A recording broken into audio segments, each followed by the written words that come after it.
boa noite. Agradecemos a sua participação nesse culto de louvor e adoração ao nome do nosso Deus. Convidamos também a participar das nossas lives às quintas-feiras, às 19 horas, no Instagram e no Facebook, um culto de estudo da Palavra de Deus. Nós também estamos mostrando na tela agora os dados da conta bancária da igreja para depósito dos dízimos e das ofertas. Sinta-se na liberdade de contribuir com o trabalho local desta igreja. Os dados também estarão disponíveis na descrição do vídeo. Nesse momento, nós te convidamos a louvar e engrandecer a Cristo. Vamos meditar na sua obra redentora nas nossas vidas. Nós recebemos um dom maravilhoso, um favor que nós não merecíamos. Nós somos alcançados pela maravilhosa graça do nosso Deus. Jesus, Ele pagou o preço em nosso lugar. Ele tomou a nossa cruz.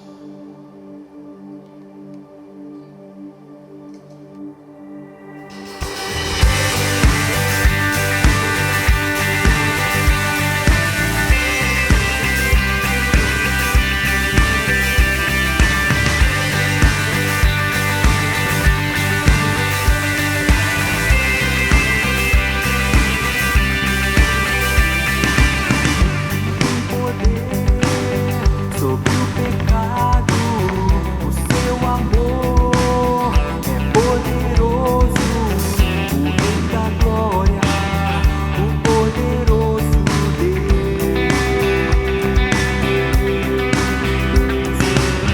A terra treme com sua voz e nos deixa maravilhados, o Rei da Glória, poderoso Deus, maravilhosa graça, teu amor que não falha, tomou o meu lugar, levou a minha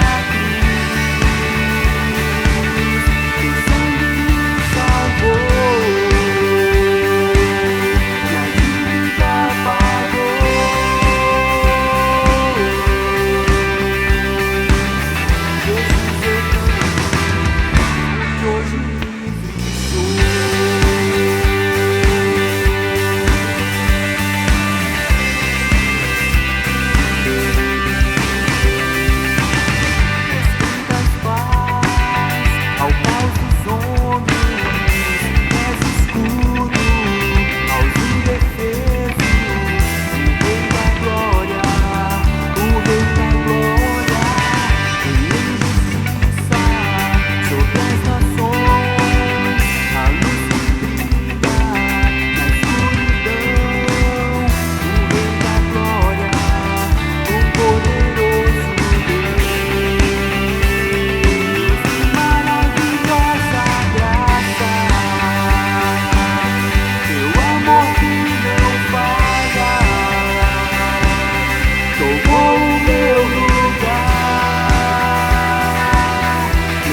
teu sangue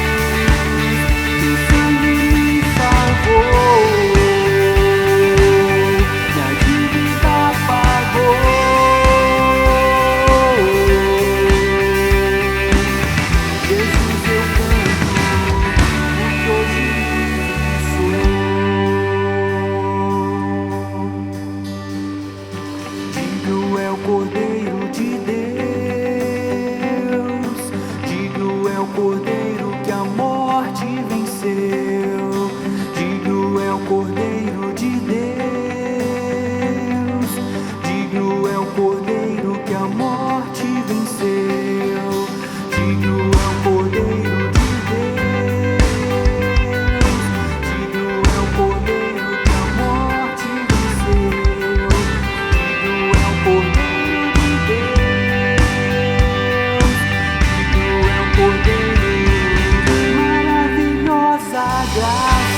salvou.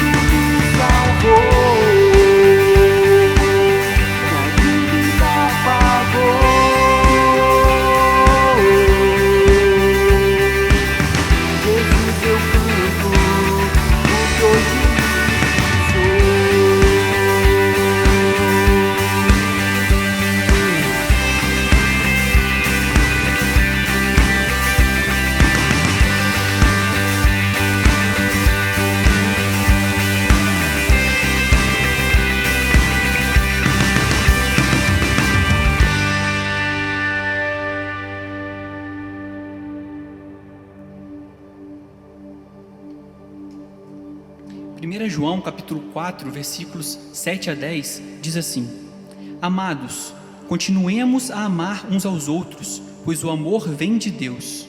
Quem ama é nascido de Deus e conhece a Deus. Quem não ama não conhece a Deus, porque Deus é amor.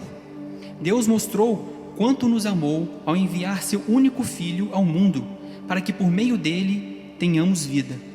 É nisto que consiste o amor, não em que tenhamos amado a Deus, mas em que Ele nos amou e enviou seu Filho como sacrifício para perdão de nossos pecados. Vamos cantar e meditar sobre esse amor de Deus, que nos envolve por completo.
vou voar bem alto como a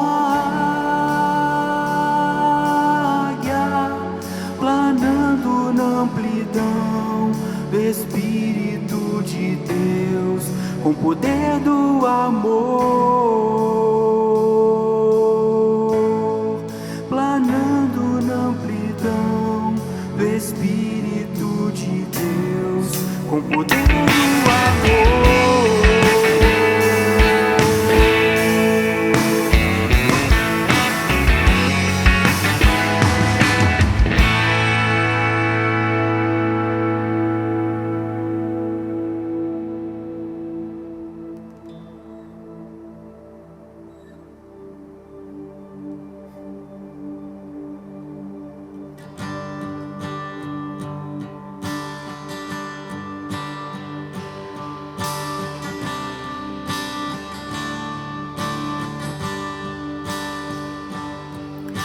Escutas quando clamo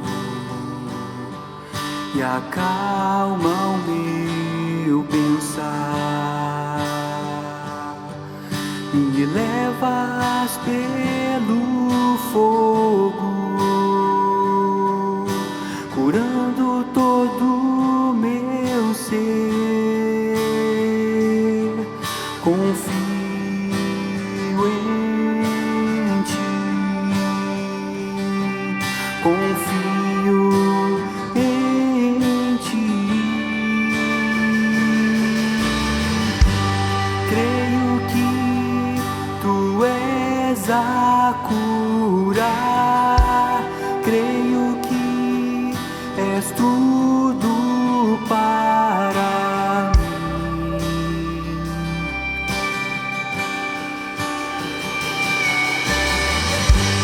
Creio que tu és a vida, creio que não há outro igual a ti. Jesus, eu preciso de ti.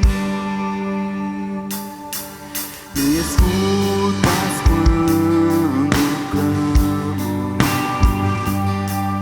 e acalma o meu pensar, me levas pelo fogo, curando todo o meu ser. Confio em ti, confio em ti.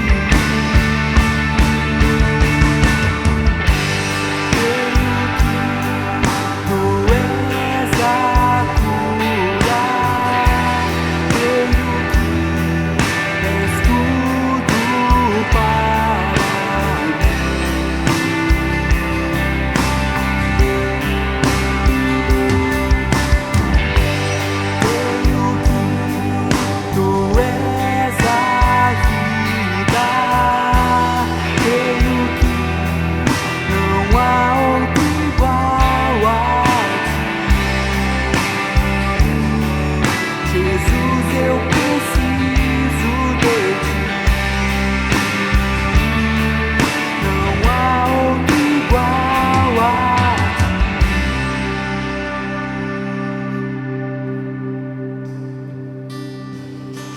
Nada é impossível para ti, nada é impossível, nada é impossível para ti. Tens o meu mundo em tuas mãos, nada é impossível para ti, nada é impossível, nada é impossível para ti. Tens o meu mundo em tuas mãos.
oração e logo em sequência nosso irmão Gésio trará a palavra do Senhor. Deus grandioso e eterno Pai, nós te louvamos, ó Deus, e agradecemos pela oportunidade que temos de adorar ao Senhor, a oportunidade que temos, ó Deus, de louvar e exaltar o Teu nome, reconhecendo que o Senhor nos amou primeiro e por isso nós temos a capacidade de Te amar, reconhecendo que o Senhor fez uma obra tão grandiosa na cruz, nos demonstrou uma graça tão maravilhosa, tão imensa, impossível de ser mensurada, que enviou Seu único Filho, Jesus Cristo, para morrer por nós, tomar o nosso lugar, pagar o preço que jamais poderíamos. Muito obrigado, Deus, por esse sacrifício. Muito obrigado porque hoje podemos ter acesso ao Senhor, hoje podemos receber a cura do Senhor e estar colocados diretamente diante de Ti, sabendo que o Senhor é o nosso Deus e o Senhor salva nossas vidas. Muito obrigado, Deus, por essa certeza. Nesse momento queremos pedir pela vida do Gésio, pela palavra que ouviremos, ó Pai, que o Senhor instrua o Teu servo para que o Teu Evangelho seja pregado nessa noite. E também para que nossos corações e mentes estejam abertos, ó Deus, para escutar, para ouvir, para entender a Tua palavra. A Tua palavra possa fazer morada nos corações, fazer transformação tão necessária a nós a cada dia, ó Pai. Oração que fazemos, agradecidos no nome do Senhor Jesus. Amém. Eu quero cumprimentar aquelas pessoas que estão do outro lado e aquelas pessoas que oportunamente vêm ouvir essa mensagem e manifestar a nossa gratidão a Deus por essa oportunidade no momento de crise, no momento de pandemia, e sempre agradecendo a Deus pela oportunidade que Ele nos dá de, através de recursos que são de redes sociais, recursos que nós temos para poder continuar chegando até a sua casa, até o seu lar, e influenciando a sua vida. Quero também aproveitar a oportunidade para me solidarizar com aquelas pessoas que têm passado nesse momento, que têm sido atingidos pelo vírus, pela pandemia, e que têm os seus familiares que têm passado por esse momento, no desejo de que Deus possa estar agindo na sua vida, na vida da sua família e te abençoando. Eu quero convidar você nessa noite ou nessa oportunidade para abrir a palavra de Deus comigo no livro do profeta Isaías, o capítulo 6. E nós vamos ler aqui versículos 1 a 8. Isaías capítulo 6, versículos 1 a 8. E esse texto diz assim: No ano em que morreu o rei Uzias, eu vi ao Senhor assentado sobre um alto e sublime trono, e o seu séquito, ou seja, a aba das suas vestes, enchia o templo. Os serafins estavam acima dele, cada um tinha 6 asas, com 2 cobriam o seu rosto, e com 2 cobriam os seus pés, e com 2 voavam, e clamavam uns para os outros, dizendo: Santo, Santo, Santo é o Senhor dos exércitos, toda a terra está cheia da sua glória. E os umbrais das portas se moveram com a voz do que clamava, e a casa se encheu de fumaça. Então disse eu: ai de mim, que vou perecendo, porque sou um homem de lábios impuros, e habito no meio de um povo de impuros lábios, e os meus olhos viram o Rei, o Senhor dos exércitos. Mas um dos serafins voou para mim, trazendo na mão uma brasa viva que tirara do altar com uma tenaz. E com ela tocou a minha boca e disse: eis que isso tocou os teus lábios, e a tua iniquidade foi tirada, e purificado o teu pecado. Depois disso ouvi a voz do Senhor que dizia: a quem enviarei? E quem há de ir por nós? Então disse eu: eis-me aqui, envia-me a mim. Eu quero meditar com você nessa oportunidade sobre o tema para onde nós devemos olhar no tempo ou no momento de crise. Esse texto, que foi escrito pelo profeta Isaías, ele foi escrito mais ou menos em torno de 600 anos antes de Cristo. Ou seja, nós já estamos com mais de 2 milênios e meio que esse texto foi escrito. E o que é impressionante nesse texto é o quanto ele é atual. Assim é a palavra de Deus. O nome Isaías significa salvação do Senhor. Alguns escritores dizem que Isaías, ele era um aristocrata, ou seja, ele era um nobre. Alguns dizem até que ele tinha sangue real. Então ele lidava muito bem nesse meio dos nobres. E ele profetizou exatamente nesse tempo, em torno de 740 a 680 antes de Cristo, cerca de 60 anos, durante o qual Samaria foi tomada e Israel foi levado cativo, aproximadamente 722 a 721 antes de Cristo. Isaías está aqui encurralado pela dor. O trono da sua nação estava vazio, a nação de luto, e o rei Uzias estava morto. Esse cenário é um cenário muito sombrio. E eu quero justamente para fazer um paralelo no tempo em que o profeta Isaías escreveu tudo isso, e com o tempo em que nós estamos vivendo no nosso mundo, e por que não dizer no nosso país, na nossa nação, eu quero apontar aqui 4 crises que aconteceram naquele tempo e que também estão acontecendo no nosso tempo. A primeira crise que estava acontecendo naquela época era a crise política. Depois de 52 anos de sólido governo, Uzias está morto, o rei a quem, de certa forma, o profeta Isaías tinha uma certa afinidade. O vácuo que trouxe aquele momento foi um vácuo total de insegurança na nação, de um futuro incerto na área política. Levantaram-se em Jerusalém muitos homens que oprimiam o povo e fizeram desviar a nação da presença de Deus. Trazendo isso para os nossos dias, nós estamos vivendo também um problema sério, uma crise séria na área política, uma crise profunda. A corrupção está instalada nos poderes da república. Os políticos são a classe mais desacreditada da nação. Aqueles que foram eleitos para legislar, para julgar, para fazer aquilo que era para beneficiar o povo, eles estão de certa forma combinados ou envolvidos em esquemas nefastos de corrupção, roubando o dinheiro que deveria alimentar os pobres e trazer progresso à nação. E se você voltar, se você está com a sua Bíblia aberta e voltar no que está escrito no capítulo anterior, no capítulo 5 e o versículo 23, você vai ver o que o profeta Isaías disse a respeito dessas pessoas. Diz assim: ai dos que justificam o ímpio por presentes e ao justo negam a justiça. Parece que esse versículo foi escrito ontem. É uma realidade daquilo que nós temos vivido no momento do nosso mundo, da nossa nação, onde tudo se encaixa contrário aos valores de Deus, aos valores daquilo que é moral.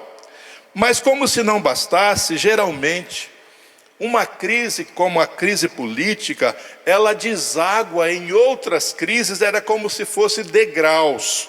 E você pode perceber que lá nesse tempo também, em função da crise política, veio uma crise econômica.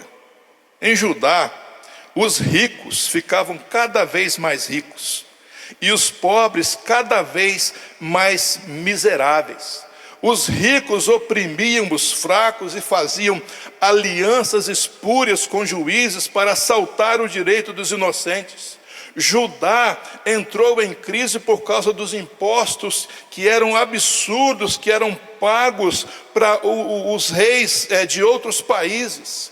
Isso trouxe uma riqueza para uma minoria que juntava casa a casa e campo a campo, jogando o povo na miséria. Olha o que está escrito, voltando no capítulo 5 novamente, e o versículo 8 que diz: ai dos que ajuntam casa a casa, que reúnem herdade a herdade, até que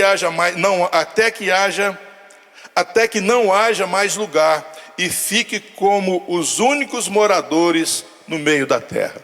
Exatamente o que acontecia no passado, nós percebemos que acontece no nosso tempo. O poder legislativo de Judá decretava leis injustas para negar justiça aos pobres, despojando as viúvas e roubando os órfãos. Se você for um pouquinho mais à frente, nesse mesmo livro, no capítulo 10, versículos 1 e 2, Isaías está dizendo: ai dos que decretam leis injustas e dos escrivães que escrevem perversidades para prejudicarem os pobres em juízo e para arrebatarem o direito dos aflitos do meu povo e para despojarem as viúvas e para roubarem os órfãos. Mais uma vez, parece que isso foi escrito ontem. É o que nós estamos vendo na nossa nação, e uma força descomunal hoje no mundo tentando agir, invertendo os valores e agindo dessa forma. Nós também convivemos com a trágica realidade no nosso país, dos mensalões, do petrolão, dos milhões desviados para paraísos fiscais. Enquanto isso, grandes instituições financeiras nadam em lucros exorbitantes, e é isso que nós presenciamos no nosso mundo e no nosso país. Mas a crise política e a crise econômica, elas vão desaguando em outras crises. E isso aconteceu lá quase há mais de 2 milênios e meio, e acontece nos nossos dias. Isso desaguou numa crise também, numa crise moral. O povo se corrompeu, perdeu seus absolutos, seus valores, perderam a noção da moralidade. E o texto que nós não lemos, que está no capítulo 5, versículo 20, diz que eles chamavam luz de trevas e trevas de luz, o doce de amargo e o amargo de doce. Olha o que está escrito, o capítulo 5, versículo 20, diz assim, mais uma vez Isaías está dizendo: ai dos que ao mal chamam bem, e ao bem mal, que fazem da escuridade luz, e da luz escuridade, e fazem do amargo doce, e do doce amargo. O nome disso mais usado no nosso tempo se chama inversão de valores. E é o que tem acontecido na nossa época, onde hoje nós já acostumamos a ouvir e a falar que parece que o certo hoje é o errado. As pessoas de bem são perseguidas e presas. As pessoas que têm valores, elas hoje estão sendo perseguidas por esse sistema que nós temos visto. E aí o profeta Isaías está dizendo: ai dos que ao mal chamam bem. O interessante disso é que isso tudo um dia vai ter naturalmente um acerto de contas. E aí nós vemos que o Brasil está na lama da imoralidade. Então deságua nessa crise moral. Ele está nessa lama da imoralidade. Políticos corruptos, as drogas e o narcotráfico ditam as leis no submundo do crime. Nós vemos que a sensualidade desenfreada também. Somos o país da maior parada gay do planeta, o país dos 2 milhões de abortos criminosos por ano, o país do carnaval. São todas essas coisas que nós experimentamos e vivemos na nossa nação, porque vivemos uma crise moral absurda. Mas como se tudo isso não bastasse, a crise econômica, a crise política, a crise moral vai desaguar sempre numa crise espiritual. E aí nós podemos ver que o povo de Judá era como filhos rebeldes, era pior do que animal irracional. E você poderia dizer: mas por que dizer isso? Olha o que o profeta Isaías escreveu no primeiro capítulo, nos versículos 3, no versículo 3, o que o profeta Isaías escreveu? O boi conhece o seu possuidor, e o jumento a manjedoura do seu dono, mas Israel não tem conhecimento, o meu povo não entende. É isso que nós vemos hoje, onde Deus está excluído de todos os projetos, de todos os planos das pessoas, onde existe uma minoria de pessoas que creem no Deus verdadeiro, na soberania de Deus, num Deus que age, mas a grande maioria, e principalmente aqueles que vivem nos poderes, a grande maioria não quer saber de Deus, agem totalmente alheio a um Deus que dá tudo o que eles precisam, que os sustenta com essa graça comum a todas as pessoas. O Brasil, nessa crise espiritual, a despeito desse marasmo, o povo ainda, eles mantinham, e como isso acontece hoje também, eles mantinham as aparências, e faziam sacrifícios ao Senhor, mas Deus estava cansado desse culto hipócrita. Esse povo que fazia tudo isso, que juntava casa a casa, que se enriquecia, esse povo que na época eles não abriam mão de fazer as coisas contrárias aos valores, invertia todos os valores, mas eles também não abriam mão de oferecer um culto, O fato é que esse culto Deus não recebe. O Brasil hoje é da mesma forma. É um país que adora e obedece espíritos enganadores. O Brasil é o país que vê crescer uma igreja ou um evangelho que prega um outro evangelho, sincrético, místico, semipagão. O Brasil é o país que tem uma igreja, de certa forma, ortodoxa, mas desprovida de piedade. E qual é o comportamento, ou melhor, qual é a reação, a atitude de Deus em relação a essas coisas? Eu queria que você acompanhasse comigo mais uma vez o que o profeta Isaías disse. Eu não vou ler tudo, mas uma parte, para que você pudesse observar como é que ele fala a esse respeito. Capítulo 1, versículo 11. Como que Deus vê um povo que se distancia dele, que inverte os seus valores, porém, um povo que não quer abrir mão de adorar ou de oferecer algo para Deus. Diz assim, o capítulo 1, versículo 11: de que me serve a mim a multidão dos vossos sacrifícios, diz o Senhor. Já estou farto dos holocaustos, de carneiros e da gordura de animais nédios, e não folgo com o sangue de bezerros, nem de cordeiros e nem de bodes. Quando vindes para comparecerdes perante mim, quem requereu isso de vossas mãos, que viesse pisar os meus átrios? Não tragais mais ofertas em vão. O incenso é para mim abominação, e também as festas da lua nova, e os sábados, e a convocação das congregações. Não posso suportar iniquidade, nem mesmo o ajuntamento solene. As vossas festas de lua nova, as vossas solenidades, as aborrece, e aborrece a minha alma. Já são pesadas e estou cansado de sofrer. Ou seja, quando não se tem vida com Deus, oferecer culto a Deus é algo repugnante para ele, é algo que ele não aceita, é algo que ele, como diz aqui, eu estou cansado de sofrer. Então, nós precisamos de ter essa noção. Mas hoje, nessa oportunidade, você poderia estar pensando, mas será que só tem coisa ruim? Será que não tem algo bom? Nós falamos aqui de quatro crises: a crise política, financeira, a crise moral e a crise espiritual. E aí poderia vir uma pergunta então: o que fazer nesse tempo de crise? O tempo de crise não é só a pandemia que nos assola. A crise, ela está instalada em todos os lugares. E essa crise, ela é global também. O que fazer?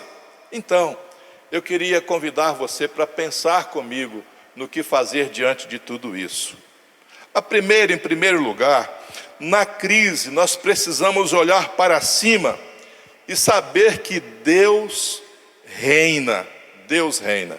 No capítulo 6 que nós lemos aqui do profeta Isaías, os primeiros 3 versículos diz o seguinte: no ano em que morreu o rei Uzias, eu vi o Senhor assentado sobre um alto e sublime trono, e o seu séquito enchia o templo, e os serafins estavam acima deles, cada um tinha 6 asas, com 2 cobriam o rosto, e com 2 cobriam os pés, e com 2 voavam, e clamavam uns para os outros, dizendo: Santo, Santo, Santo é o Senhor dos exércitos, toda a terra está cheia da sua glória. Foi isso que Isaías fez, naquele momento de crise instalada. Ele olhou para cima, ele olhou para Deus. Ele tinha noção de que apesar do rei Uzias estar morto, e de aquelas pessoas que estavam assumindo o poder, estar fazendo tudo de mal e de ruim, ele sabia que Deus estava no trono. Esse texto destaca algumas verdades importantes. Precisamos saber que Deus está no trono. As nossas crises não apanham Deus de surpresa. As nossas crises não abalam o trono de Deus. Quem dirige o destino da humanidade não são os poderosos, mas sim o Todo-Poderoso. Essa é a grande mensagem que Isaías está deixando. Deus está no trono. Não importa as crises, Ele está no comando e vai colocar todos os seus inimigos debaixo dos seus pés. E eu diria para você, nós não estamos à deriva. Nós temos um Deus que está no trono e Ele controla tudo o que acontece nesse universo. Ele tem um propósito e Ele tem os seus planos, e a agenda dele é diferente da nossa. Por isso, nós precisamos sempre olhar para cima, olhar para Deus, lembrando que Ele está no trono. Precisamos saber que Deus é santo, santo, santo. Quando a Bíblia diz que Deus é santo, ela está, de certa forma, definindo quem é Deus. Quando ela diz santo, santo, ela está enfatizando isso. E quando ela diz santo, santo, santo, ela coloca num grau superlativo desse Deus que é majestoso, Ele é glorioso. A maior necessidade da igreja hoje é ter uma percepção da majestade de Deus no nosso meio, no meio do seu povo. Isso é que a igreja precisa para ela se manter firme nesse momento de crise. Olhar para cima, olhar para Deus, Ele está no trono, mas ter a percepção da grandeza desse Deus, da glória desse Deus, de que esse Deus é santo, santo, santo. E nós precisamos saber uma coisa muito importante, é que os seres mais exaltados, eles adoram a Deus de maneira mais reverente. Quando Isaías vê tudo isso, e que ele vê a sua condição, nós percebemos então que ele viu ali aqueles serafins. Aqueles serafins, eles cobrem o rosto e os pés, num gesto de profunda reverência, e voam para cumprir as ordens de Deus. Eu queria chamar a nossa atenção para um fato aqui nessa ocasião. Se os próprios serafins se prostram, será que nós poderemos nos manter altivos na presença de Deus? É preocupante quando nós olhamos para esses serafins, que são seres angelicais, que não são pecadores, que foram criados por Deus, a maneira como eles reverenciam ao Deus que é santo, santo, santo, ao Deus que é majestoso. Eles têm 6 asas, mas eles usam 4 delas para prestar a sua reverência a Deus, cobrindo o rosto e os pés, e só usam 2 para voar. Sabe, me chama muita atenção que nesse momento de todas essas crises, e que tem desaguado numa crise espiritual, o modelo às vezes que nós vemos de muitas pessoas que dizem que estão prestando culto a Deus, mas sem nenhuma reverência a esse Deus, que tratam esse Deus como se Deus estivesse no mesmo nível deles, e ao serem questionadas a esse respeito, diz que isso é intimidade. Nunca foi. Deus precisa ser reconhecido na sua grandeza, na sua santidade, e o que nós precisamos dizer é exatamente aquilo que Isaías disse: ai de mim. Isso é quando alguém tem uma verdadeira visão de Deus, quando tem um verdadeiro encontro com Deus, tem justamente essa atitude de reverência a esse Deus que é um Deus tremendo, um Deus grande. Mas nós precisamos ainda saber que os seres mais exaltados, eles proclamam quem Deus é e o que Deus faz. Deus é santo e toda a terra está cheia da sua glória, é isso que eles diziam. E o Senhor dos Exércitos é o Deus que luta por nós, que guerreia as nossas guerras, que se manifesta e que age poderosamente em favor do seu povo.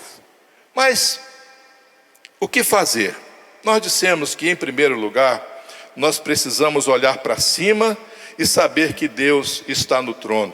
Mas, em segundo lugar, nós, na crise, nós precisamos olhar para dentro e saber que necessitamos da misericórdia de Deus, da misericórdia de Deus. Versículo 6, 4 a 7 diz assim: e os umbrais das portas se moveram, e com a voz do que clamava, e a casa se encheu de fumaça. Então disse eu: ai de mim, que vou perecendo, porque eu sou um homem de lábios impuros, e habito no meio de um povo de impuros lábios. E os meus olhos viram o Rei, o Senhor dos Exércitos. Mas um dos serafins voou para mim, trazendo na mão uma brasa viva que tirara do altar com uma tenaz, e com ela tocou a minha boca e disse: eis que isso tocou os teus lábios, e a tua iniquidade foi tirada e purificado o teu pecado. Precisamos olhar para dentro e saber que necessitamos dessa misericórdia de Deus. Misericórdia de Deus. Vamos examinar alguns pontos importantes aqui quando nós olhamos para dentro de nós. Nós precisamos ter uma visão pessoal da nossa real condição aos olhos de Deus. Isaías, antes dele ter essa visão de Deus, você pode perceber que no capítulo 5, que é o anterior, de quando ele fala ai de mim, você vai perceber que ele pronunciou vários ais que nós já falamos dele. 5:8, 5:11, 5:18, 5:20, 5:21, 5:22, são todos ais que ele pronunciou em função do que estava acontecendo naquela época. Mas quando Isaías vê o Senhor assentado sobre um alto e sublime trono, ele cai em si e diz: ai de mim, ai de mim. Precisamos de ter então uma visão pessoal da nossa real condição diante de Deus. E aí nós vamos poder ter uma melhor compreensão dessa santidade de Deus. O saudoso irmão pastor Russell Shedd diz que o maior pecado da igreja hoje é a dureza de coração e a falta de quebrantamento, é a ausência de choro pelo pecado. É a grande necessidade da igreja no momento de crise, é que muitas vezes nós não temos tido a noção do quanto nós precisamos da misericórdia de Deus, do quanto nós precisamos de chorar pelos pecados, não somente os nossos, mas daqueles que estão à nossa volta, daqueles com quem nós nos relacionamos. Precisamos ter uma visão da profunda angústia, pelo nosso pecado.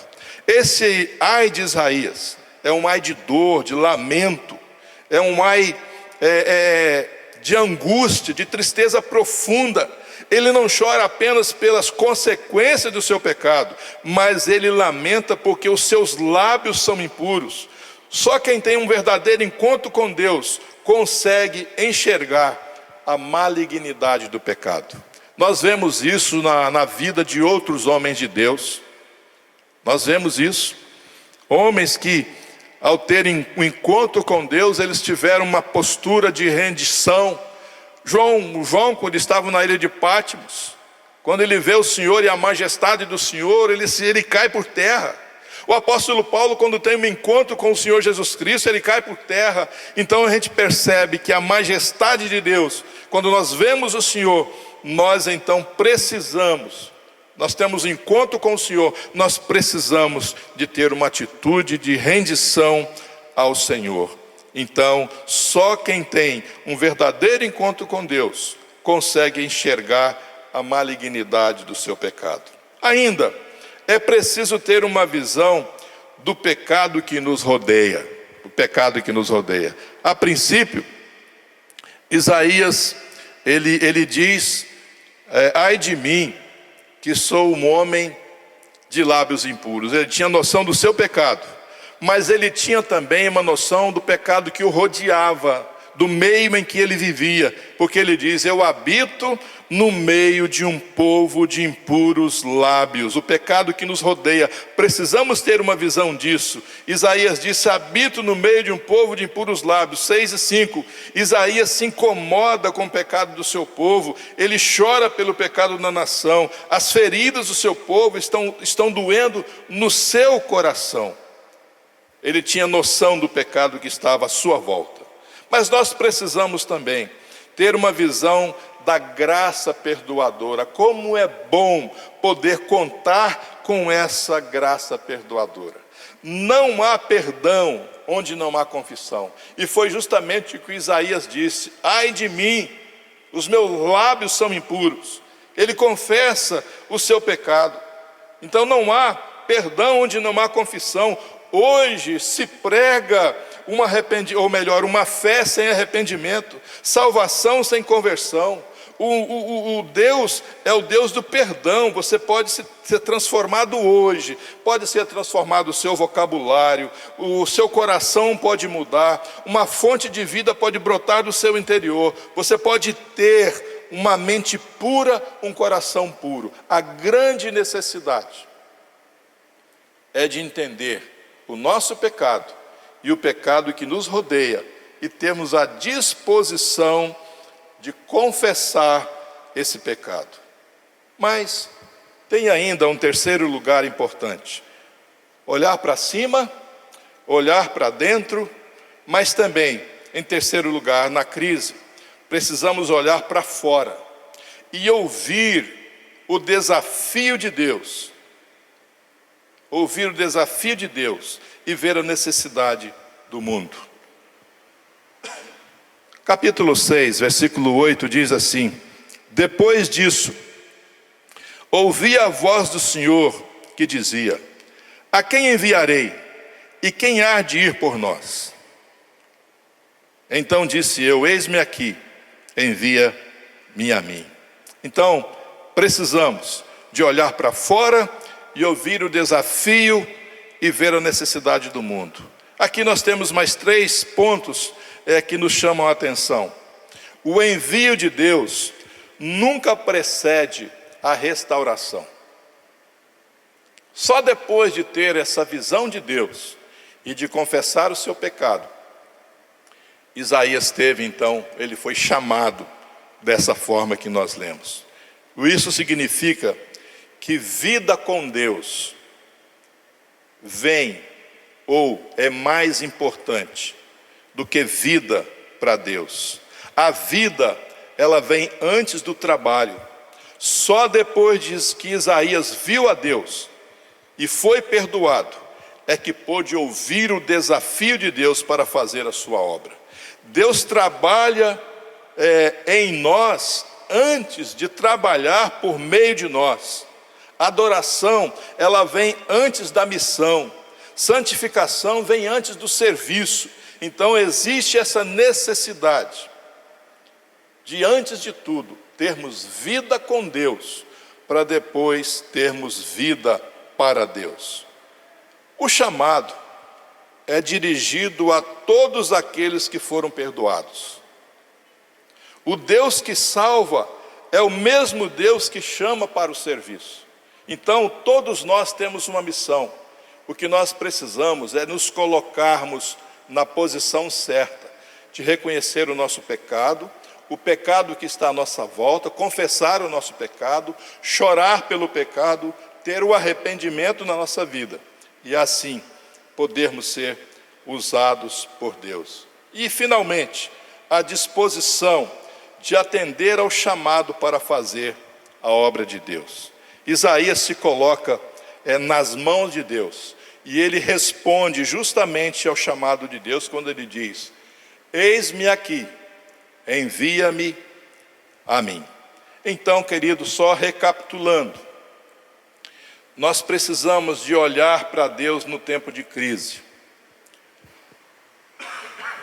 Nós precisamos de ter a noção daquilo que está acontecendo no nosso mundo e ter a visão correta. Mas em meio a todas essas crises que nós citamos aqui, nós precisamos sempre olhar para Deus e ter a convicção de que Deus está no trono, é Ele que domina e que rege todo esse universo. Nada que nos acontece apanha Deus de surpresa. Deus está no controle de todas as coisas. Nós temos convicção disso. E nós então, tendo essa visão, nós vamos poder agir e sermos orientados por Deus para poder fazer a obra dele, depois de passarmos pelos caminhos que ele exige ou que ele quer de nós, confessando o nosso pecado, tendo vida com Deus e, por fim, podendo atender ao chamado de Deus. Eu quero orar nesse momento, agradecendo a Deus por esse tempo aqui e também colocando a minha vida e a sua vida diante dele. Senhor amado, estamos felizes por essa oportunidade e pela maneira como a tua palavra é tão atual nas nossas vidas. Agradecemos que esses exemplos de um profeta de milênios atrás nos impacta a vida nesse momento, nesse dia.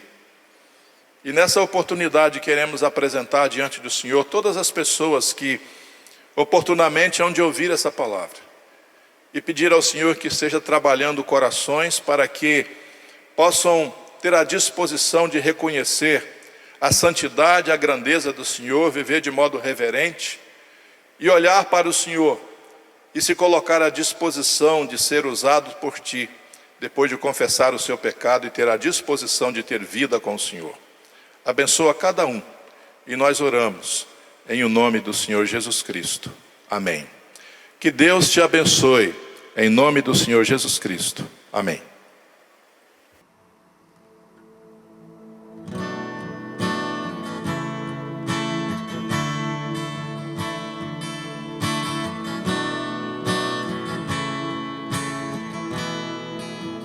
Graças eu te dou, Pai, pelo preço que pago, sacrifício de amor que me comprou, ungido do Senhor, pelos cravos.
ressuscitou.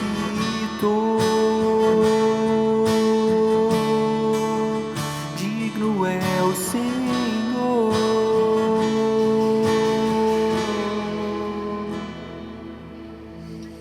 Boa noite a todos, que Deus os acompanhe. Deliverance in the exodus of my heart, 'cause you found it, you freed me, held back the waters for my release. Oh Yahweh, sing this with me. You're the God who fights for me, Lord.